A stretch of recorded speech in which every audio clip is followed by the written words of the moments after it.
Туристический сезон в оккупированной Абхазии. Российские оккупанты, называющие себя туристами, в социальных сетях публикуют видео с дошираками.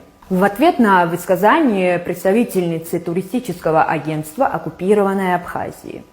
Во время круглого стола, посвященная проблемам туризма, Кристина Лакербая заявила: тот турист, который приезжает за 300 рублей, ничего не купит, кроме дошираки.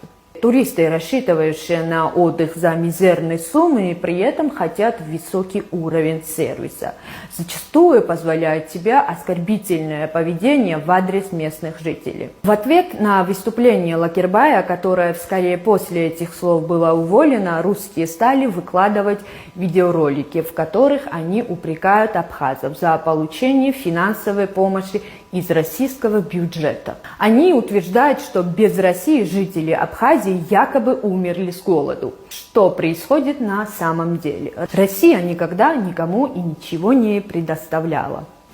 Имперская политика Кремля основана не на благотворительности, а на контроле и поглощении нужных территорий. Оккупированная территория Абхазии используется Россией прежде всего в военных целях, как плацдарм для военных баз и инструмент политического давления на Грузию. Все происходящее сегодня на этой территории служит исключительно интересам России, а не местного населения.